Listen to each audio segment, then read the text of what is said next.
ole hei kun na thok zol book member I invite che bai ule tun hi hei mai an huna khanin ka oma kha group ami then khate pon tilang tur khanin in mu ve khai han bai se ya cho kan tilang ania hei ti hianin khowo wangin ti hianin om vekani ya tun hi athen chuan la hei na hring lo om zeu zeu po hi makar tho level tang chuanin tuna aro ang hianin om vek to don ani hei hi an om na ram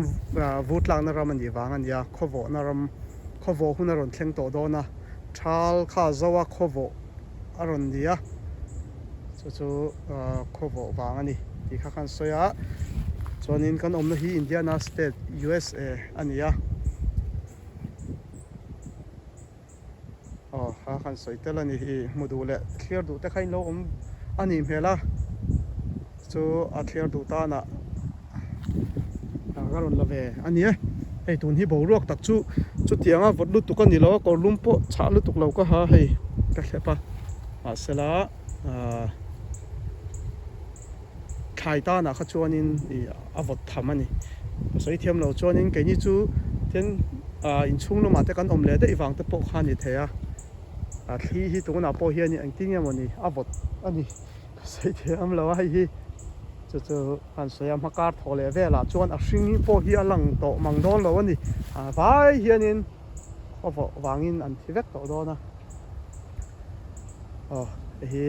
ai ron thio ve du khar khara wang takin tin karon ti lang ani chuanin kumin chu soito ang bokin min du saktu state dang atang le kan omna state ange ten min du saka kalom khop maya dor zong poi ti mayang dor po andu ang kawada thailo khopin mi andu sakai ti mayang iman hu na rondaro antia po ani ni thum te min ngak ten oma chung te po chu dor chung apo kalom khop mai chuanin hei hetiang ang zong hinia azau vea in huang hian thal zo lo chang te kha ka nei ka in ring vea ma sela min du saktu te pathian in mi te thinlung an ta thok ania mi an du sakna wangin zo lo kha ka nei mi lo ni hei huang hian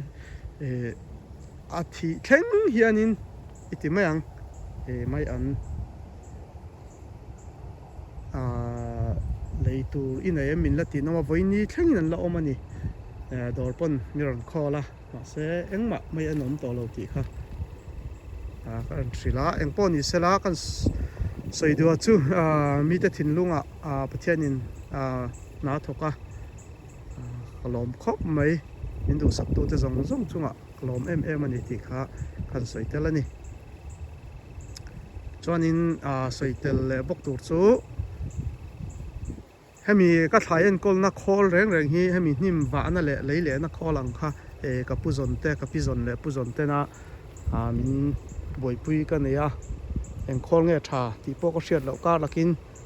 mai an en kol na karon ti lang khol ang te asam fai na kholang chi zong kha an ma ni thuron in pe ka tanga ka nei ani chuanin him sam fai na phei chu ma ni min lei sakania ti kha khan sep tela kalom khop maya chuanin hei mai an hun ta ko ma vai mai an bik kha karon tilang ania hei an thun hun te changkam hun te marcha hun te chingit hun te bokbon hun sam tok hun khatiang ho kha atel vek tho min ngai sakula akara in lat ve hlom do wangin hei ka ding top maya han kala han le tur khanin hun ka ui ve da ulaka chu wangin ka din na nga ya hianin karon tong top mai ni nga hianin motor ko pa ka ti hian motor de ka tla ko le don ani chuan enge soi mai ka neng pathian in hrisel min pe heti anga bun zau en kol thaya pathian hrisel min pek na po kalom tom thu soi mai pon hei chu nia thinlung takin kalom ani chuanin keima pon ka en le hianin ka huan thrim ka en hianin pathian hi anin mal min lo som hle mai ti hi atak ngei keima pon keng lo ani hei ka soi thiam lo ka lom em ani motor chunga hen lon mai la ko huan hi han mek man to don lo motor hei motor chunga ka lona ti hianin mai an hun kha nia hei mai an hun chuanin an thur hun mai an le an thurin kar hi fit ko velin ka da ruaka so zote fu adinga so mai an le an thurin kar kha fit ko velin ka lo da ruaka nim ka atau ve ka ni nim po sam file lo in ti son ka din tira kha tam tak yang thiam lo thina YouTube ai ka da zela tum poi ka da do na kha ka mai an hun siam kha midanga mon tia an thur hun siam midanga mon tia kha tiang vek kha nin chang kham hun nei tu kha midanga mon tia ke ma vek kan dia chu tak chu nia I pathian in sel lam in pe thok thaya kom hi ke ma pon ka ngai to le po hianin kan ti thei pia lam ani ti hi chianga so sang lai so an thur hun kha nia so ta chang kham hun te mar cham hun te so ta chang kham hun dang le chingit mun le sam tok mun te he lama pun hun te he song hi pumina na chu ni le maya mo kena kal kol tur chuan in ka kal kol dak thei bik lawa oi le khata chuan kha wangin om huna tanga ron la ka nia kalom em ani pathian in sel lam in pe hi kalom tak ani he ma po hian engting ka tho thei ka ti le rum ani tun nuan en le hian takina kan upat huna te chuan kalangai don ani tuna kan na ka tho thei hun te hi chu vain hei po hi YouTube pa tha takin ga ron da don ani han saya hai chu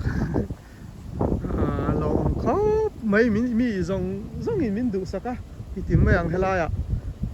kamai an kher ai kamai an kher ai chak ten lo ma ka tiang zelin ka sam tok kher tui ti kher ti bi kat ten oma khang te khap mi te thil no pathian in na thok ani ka tha thona te po hianin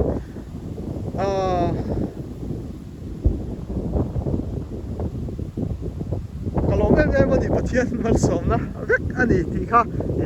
soi thiam lo mai la ka ril ruwa chuanin kha ka fia ei kan tho te kan en le chang phei hi chuanin keima mai an thok kan ni lo pathian he min lo thok puyan ni hian ti turang hianin ril ru te po om vele aumani tang kam thiam he dei lawa sarmon chi kan ni lawa thu soi vak thi kan ei zon na po ni lawa ka soi thiam lo ni pon kai zon na ni lawa kha mi in lo fe thiam thonga wan thai kha kai zon na ni vai hon thai kha thata kha en kol kha ni me kalome in vai kalome khang ma tu te lo ma kan bei ta du ani khan kalome